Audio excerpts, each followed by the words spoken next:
Care glicemie în agenda OnMed. Pentru a oferi o imagine cât mai exactă a stării dumneavoastră de sănătate, în special când urmați un tratament, este indicat să înregistrați cât mai mulți parametri de sănătate, fie cei setați deja în aplicație, fie să vă personalizați un parametru recomandat de doctorul dumneavoastră. În primul rând, este necesar să aveți deschis un cont. Dacă încă nu aveți un cont, vă recomand să vedeți tutorialul Deschidere cont. Dacă aveți un cont, dați click pe autentificare și am intrat în agenda OnMed. Înainte de a începe selectarea oricărei înregistrări, verificați persoana activă pentru care se va face înregistrarea în colțul din dreapta jos. Dacă doriți să faceți înregistrarea pe un alt subcont, dați click pe pictograma sub formă de inimă și selectați persoana dorită. O să observăm că s-a schimbat aici numele persoanei în contul căreia facem înregistrări. Odată ce sunteți în contul dorit, aveți posibilitatea de a da click pe una din pictogramele afișate sau să vă duceți în submeniul Măsurători și să vă alegeți de acolo ce vă interesează. Vom selecta din pictogramele afișate glicemie.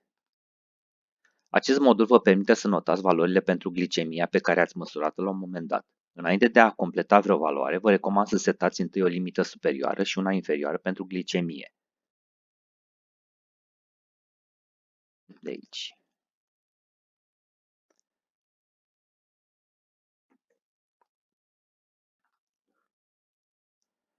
Setarea acestor limite trebuie făcută la sfatul medicului și poate deveni utilă dacă vreți ca persoana pe care ați ales-o să aibă acces la contul dumneavoastră să primească notificări în cazul unei valori în afara limitelor stabilite.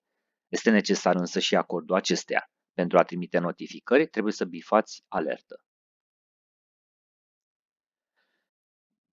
Pentru a da cuiva acces la contul dumneavoastră, intrați pe acces conturi și urmați pașii indicați aici sau puteți consulta tutorialul Acces la contul meu. Atenție! Persoana care are acces la contul dumneavoastră nu are nicio obligație legală de a interveni în orice fel dacă dumneavoastră notați o valoare în afara limitelor setate, chiar dacă primește o notificare în acest sens. Revenim. După ce ne-am măsurat glicemia cu un dispozitiv omologat în acest sens, selectăm o valoare, apoi selectăm data și ora asociate valorii obținute. Hai să presupunem că avem o valoare foarte mare.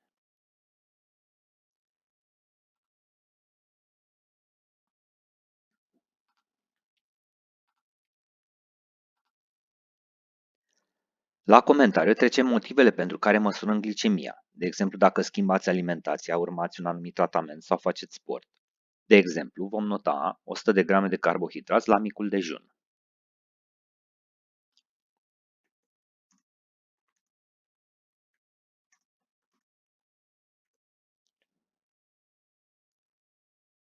Și apoi adaug. Dacă vreți să notați mai multe valori ale glicemiei pe care vi le amintiți, le aveți notate sau se află în memoria dispozitivului pentru măsurat glicemia, puteți să le adăugați urmând pașii menționați anterior.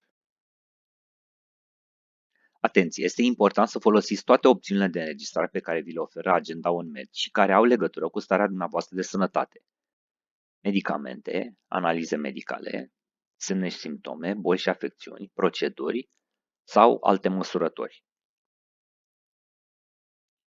Doar în acest fel medicul care vă îngrijește va putea să ia decizia cea mai bună în ceea ce vă privește, după ce studiază sumarul tuturor înregistrărilor din raportul dumneavoastră. Pe acesta îl puteți descărca de la rapoarte.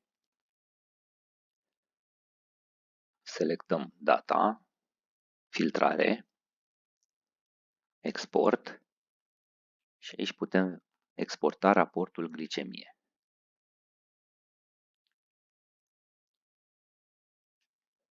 Împreună cu graficul aferent. Revenim.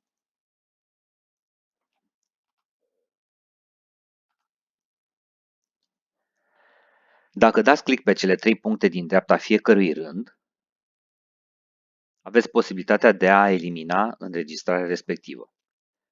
După ce ați terminat de făcut înregistrările și doriți să printați un grafic aferent acestora sau întregul raport, așa cum am zis, puteți să mergeți în rapoarte și de această dată vom selecta Export raport, care include toate înregistrările făcute pe contul care apare în dreapta sus. Și aici vom observa și toate înregistrările aferente glicemiei, evident în ordine cronologică. Asta este tot, vă mulțumesc!